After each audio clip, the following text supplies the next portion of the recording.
आपल्या प्रत्येकाला जीवनामध्ये सुख व दुःखाचा सामना करायलाच लागतो.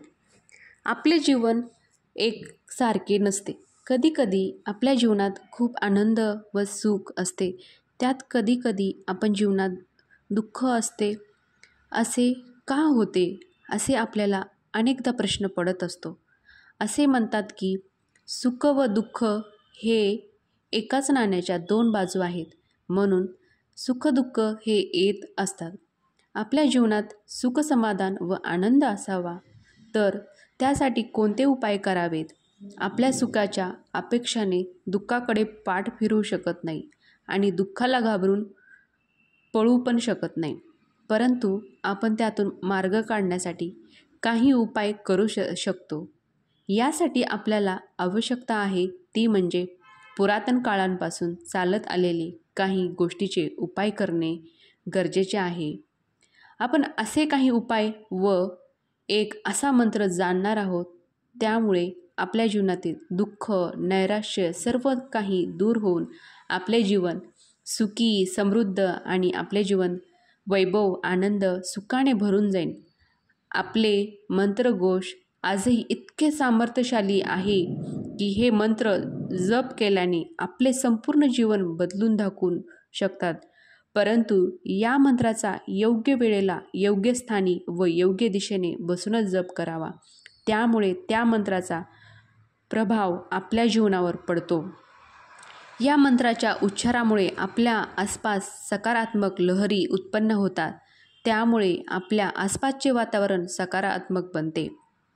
आपल्या जीवनातही नकारात्मकता नष्ट होते आणि आपल्या जीवनात आपल्या आशा संधी प्राप्त होतात. त्यामुळे आपल्या जीवनात दुःख, दारिद्र्य नष्ट होऊन आपले जीवन सुखी व संपन्न होते. प्राचीन धर्मग्रंथामध्ये, वेद व पुराणांमध्ये अशी कितीतरी रहस्य सांगितले आहे. ते बहुतेक लोकांना माहिती नाही आणि ज्यांना कोणाला माहिती आहेत हे यांचा योग्य प्रकारे वापर करत नाहीत. त्याचसोबत कसा वापर करावा त्याबद्दल आज आपण आजच्या व्हिडिओमध्ये जाणून घेणार आहोत.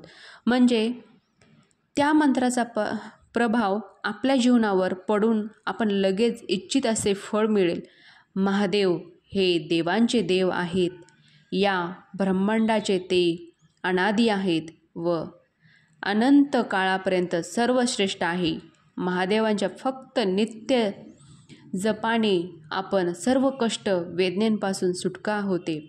महादेवांचे वास्तव हे पूर्ण सृष्टीच्या कणाकणात आहे.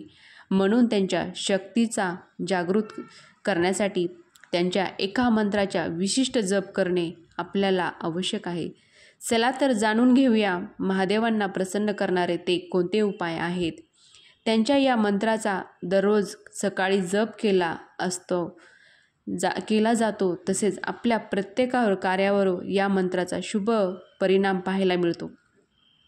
आपले सर्व अडलेली कामे मार्गी लागतात व आपली संपूर्ण जीवन समृद्ध होऊन जाते. सकारात्मक आणि नवचैतन्य भरून जाते. त्यातील सर्वात पहिला मंत्र आहे ओम नमः शिवाय. आपण सर्वांनी हा मंत्र अनेकदा ऐकला असेल. त्यांचा जप आपण नेहमी करतो, पण या मंत्राचा अर्थ आपल्याला माहिती नसतो. या ओम शब्दात आपले संपूर्ण ब्रह्मांड सामावलेले आहे. ओम शब्द अ, उ, म हा या 3 शब्दांपासून तयार झाला आहे. ते विस्तृत रूपात ब्रह्मा, विष्णू व महेश यांचे रूप आहे. ब्रह्मदेवांना सृष्टीचे निर्माता म्हटले जाते. विष्णुदेव तिचे पालन करतात आणि महादेव सृष्टीचे तारण करता आहेत. म्हणून ओम हा परिपूर्ण आहे. ओम शब्दाचा सतत जप करण्यामुळे ब्रह्मा, श्रीहरी, विष्णू, महादेव यांचे संपूर्ण उल्लेख केल्यासारखे होते आणि आपल्या सकारात्मक फळ प्राप्त होते. ज्यावेळी तुम्ही या मंत्राचा अर्थ महादेवांशी लावला जातो, त्यावेळी या मंत्राचा संपूर्ण अर्थ या सृष्टीला नमन केल्यासारखा होतो. सकारात्मक ऊर्जा आपल्याकडे निर्माण होते आणि म्हणूनच सकाळी ओम या मंत्राचा जप करताना तुम्ही पद्मासन किंवा वज्रासन या आसनमध्ये बसून आपण मंत्र जप करायला हवा. उत्तर दिशेला कैलास पर्वत असल्याने आपण या दिशेला बसून हे आसन केल्याने आपल्या दिवसाची सुंदर सुरुवात होईल. आपल्या जीवनातील सर्व दुःख, त्रास आणि दारिद्र्य